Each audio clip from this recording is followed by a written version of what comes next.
స్కూల్లో జరిగిన బుల్లీయింగ్ని, తన తోటి విద్యార్థులు పెట్టే ఇబ్బందుల్ని తట్టుకోలేక 27వ అంతస్తు నుంచి ఒక 15 ఏళ్ల కుర్రాడు దూకి చనిపోయాడు. ఏం జరుగుతుంది? ఎందుకు అంతగా ఇబ్బంది పడ్డాడా బాబు? తన చుట్టూ తనని ఈ పరిస్థితికి ప్రేరేపించిన పరిస్థితులు ఏంటి? ఇవన్నీ మనం ఖచ్చితంగా తెలుసుకుని తీరాలి. ఆ బిడ్డ యొక్క తల్లిదండ్రుల పొజిషన్లో ఉండి ఆ పరిస్థితిని ఆలోచించడానికి, ఊహించడానికి కూడా భయంగా అనిపిస్తుంది. ఎందుకు ఇలా అవుతుంది?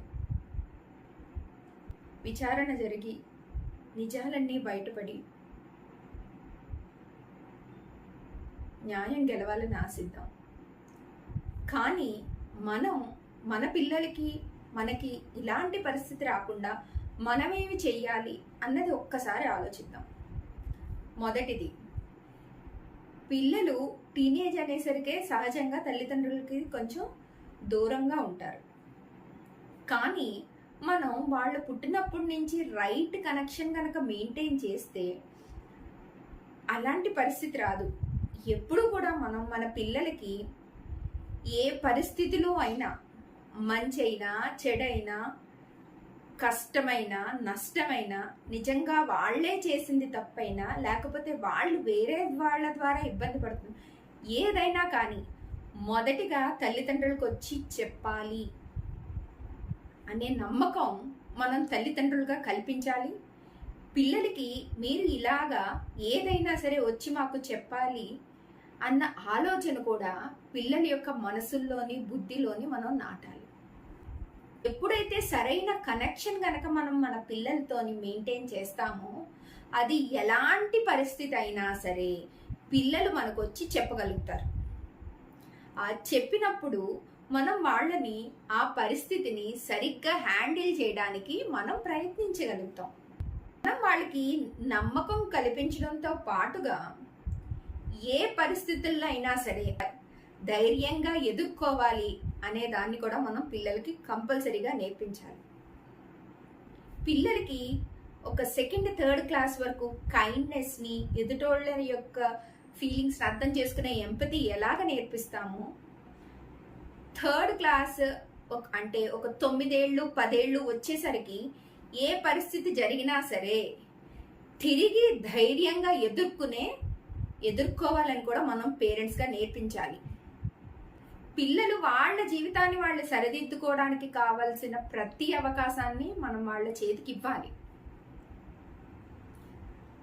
వాళ్ళ ఉన్న ఫ్రెండ్స్తోని ఏదో గొడవ అయిందనుకోండి, ప్రతిదానికి తల్లిదండ్రులు వెళ్ళిపోయి మాట్లాడకుండా వాళ్ళని హ్యాండిల్ చేయనివ్వాలి. వాళ్ళు ఏం జరుగుతుందో మనం కనుక్కుంటా ఉండాలి. వాళ్ళు దాన్ని సరిగ్గా హ్యాండిల్ చేయలేకపోతున్నారు అని అనిపిస్తే ఎలా హ్యాండిల్ చేయాలో చెప్పాలి. మనం వెళ్ళి హ్యాండిల్ చేయకూడదు. మనం ఇలా పిల్లలకి ఆ పరిస్థితిని ఎలా ఎదుర్కోవాలి, ఎలా ధైర్యంగా ఉండాలి అన్నది నేర్పిస్తాము. అప్పుడు పిల్లలకి నెమ్మదిగా వాళ్ళల్లో ఆత్మస్థైర్యం కూడా పెరుగుతుంది. ఏ పరిస్థితినైనా ఎదుర్కోగలిగే సత్తా కలుగుతుంది. అన్నీ మనమే చేస్తే ఎక్కడి నుంచి వస్తుంది పిల్లలకి ధైర్యం? ఆలోచించండి ఒక్కసారి.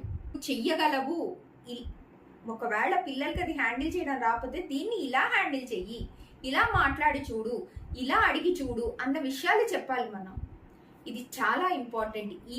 పర్టికులర్గా ఈ జనరేషన్లో ధైర్యాన్ని నేర్పించాలి, ధైర్యాన్ని నింపాలి పిల్లల్లో.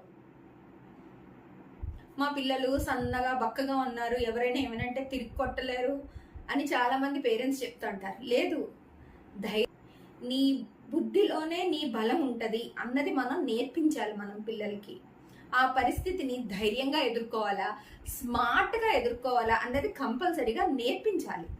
ఇవన్నీ ఎప్పుడు సాధ్యమవుతాయంటే రోజు పిల్లలతో మీరు ఒక అరగంట అయినా మాట్లాడినప్పుడు. ఒక్క అరగంట రోజు మీ పిల్లలతో మాట్లాడితే వాళ్ళ జీవితాల్లో ఏం జరుగుతుందో, మీ జీవితాల్లో ఏం జరుగుతుందో చెప్తా ఉంటే అప్పుడు పిల్లలకి నిజ జీవితంలో జరిగే పరిస్థితులకి దగ్గరగా అన్ని విషయాలు నేర్చుకుంటారు.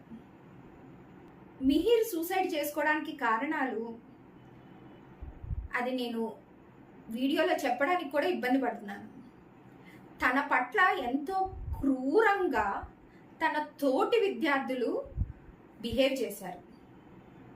వాళ్ళు పిల్లలే కదా, వాళ్ళు ఇంచుమించు 15-16 ఏళ్ళ పిల్లలే ఉంటారు.